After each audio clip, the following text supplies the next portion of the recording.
Hi guys, welcome back to my channel. What is this? Another video? And not like 3 months apart? Alright, now that we have gotten my obvious silliness out of the way, let's just cut right to the chase. Cheat meal, treat meal, or refeed. Now, there are different connotations that come with each of them. I'm going to break it down a little bit and just try and shed some light on the subject. So, let's start with cheat meals. Cheat meals have, my delayed air quotes, cheat meals have become like this big fitness craze.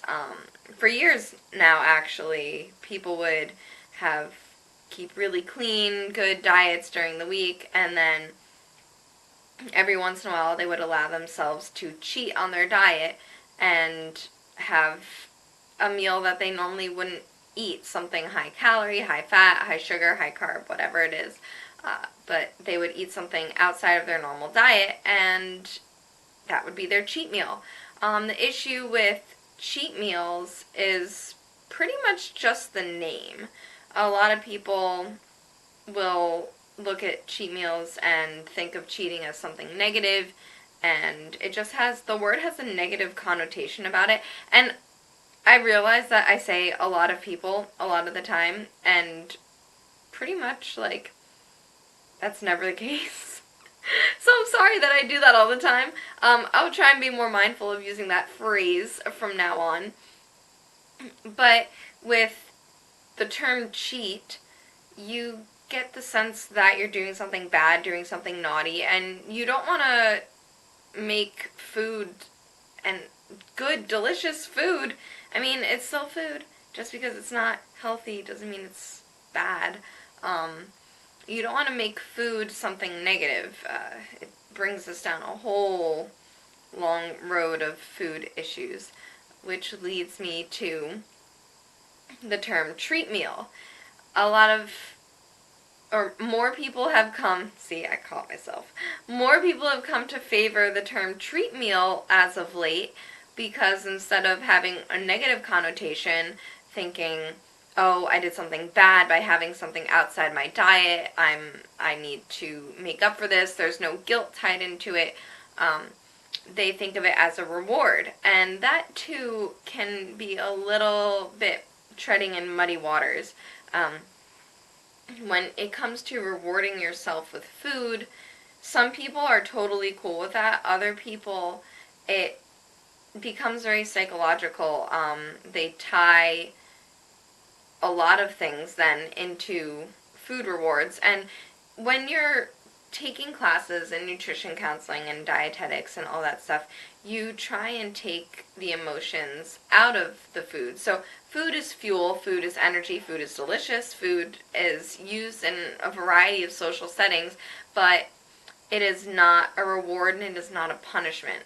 And when you get into those cheat versus treat and diet and everything, just those mindsets of punishment and reward in terms of your food, you can get a really unhealthy relationship with food, and over time it could even develop into a full-blown eating disorder, where you're scared to eat certain foods, or you'll binge on large amounts of food and then feel guilty, and that's something that, you know, as individuals, we want to avoid for optimal health. We don't want these emotions tied into food, because then, you know, when we experience the emotions, we either desire to avoid food or certain foods, which leads me to refeed meals. Now, I personally prefer this term. I consider it something that you're doing for a physiological reason rather than a psychological reason. So if you're dieting and you're in a caloric deficit, if you're in a caloric deficit, your body is not optimally recovering. So especially if you're weight training, your going to be using up a lot of your body's stores. You're basically going to be using your body's own tissues to fuel your activity, which is the whole point of dieting. You want to lose weight, you want to lose fat. You usually don't want to lose muscle. You want to try and prevent that loss as much as possible. But there will be some muscle loss. And when you are constantly putting your body in a state of caloric deprivation and you're expending this energy, at some point something's got to give. You know, you're going to need to replenish what you're losing, whether it be for mental reasons, physiological reasons, but you need to not diet as harshly for 1 day or 2 days if you do it more conservatively and less frequently. So where refeeds come into play is after a certain amount of time, you give yourself either a tracked or an untracked. Because I'm in prep and I'm on a timeline, I use tracked refeeds where I will still put everything into MyFitnessPal and I'll still calculate my macros and I'll try and hit a certain number of carbs, proteins, and fats for the day. Or you could do an untracked refeed where you just eat intuitively for the day. And it prevents you from going overboard. The thing with treat meals is that it becomes a reward for certain behaviors. So then you start to tie food into behavior, and you want to try and avoid that. Just for your mental health, and it prevents anxiety when you avoid tying food into behaviors.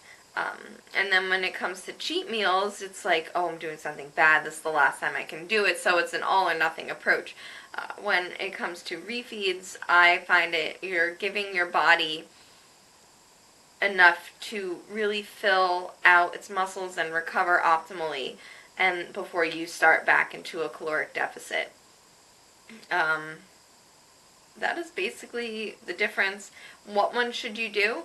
If you are someone who can call it a treat meal and not tie food into reward versus punishment, then call it a treat meal. You know, if that makes you feel better. If you are someone who calls it a cheat meal and you don't think, oh, I'm doing something bad, then call it a cheat meal. But if you're someone who wants to stay on the safe side mentally, or if you're doing a tracked refeed, then you would call it a refeed. The thing with treat meals and cheat meals is they're not typically tracked. Refeeds can be meals, they can be days, and it's something where you're tracking it because it is a calculated science. Yeah, I hope that wasn't too confusing. And I just realized I talked 8 minutes about food and cheat and treat and refeed, and anyway, but everything was important, everything was relevant in my opinion. I don't know, you might disagree. If you do, leave it in the comments below. Or give it a thumbs up if you agree. If you want to see more videos, please give me a subscribe. And I will catch up with you guys next time. It is Easter weekend for me, by the way, so I'm doing my carb refeed on Sunday. But for those of you who celebrate Easter, have a happy Easter. Oh, and can you tell what my favorite colors are? Because my shirt, my walls, my bed, all the same color. Anyway, have a wonderful day, night, afternoon, morning, whatever it is where you are, whenever you're watching this, and I'll catch you guys next time. Bye. Fuck. I didn't end it like I wanted to. I should just